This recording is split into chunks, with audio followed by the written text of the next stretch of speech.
Hardly আমি যদি শপথ দিতে যেতাম তাহলে আমি রেজিগনেশনটা করতাম। এখন তো কোয়েশ্চেন ডাজন্ট অ্যারাইজ। দরকার হলে এই মন্ত্রিসভাটাকে ভেঙে দিতে পারেন, পরবর্তী স্টেপ নিতে পারেন।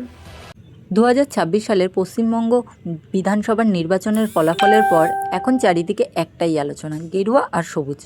তবে এই ট্রেন্ডকে যদি আমরা আমাদের ঘরের ইন্টেরিয়ার ডিজাইনে কাজে লাগাই তবে কেমন হয়? আসুন, রাজনীতির এই দুই প্রধান রং গেরুয়া এবং সবুজ, এই দুটোকে চমৎকারভাবে মিশিয়ে একটি মডার্ন ও ইউনিক ইন্টেরিয়ারের লুক তৈরি করা যাক।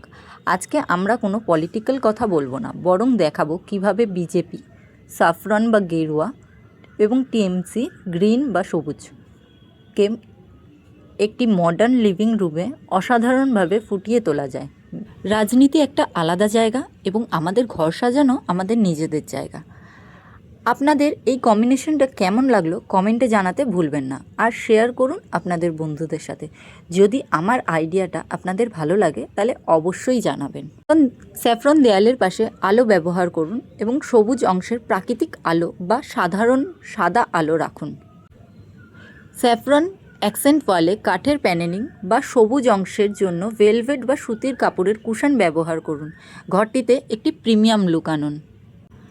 আমার আইডিয়াটা আপনাদের কেমন লাগলো জানাতে অবশ্যই ভুলবেন না, আর আমার চ্যানেলটাকে সাবস্ক্রাইব করতে ভুলবেন না। Thank you.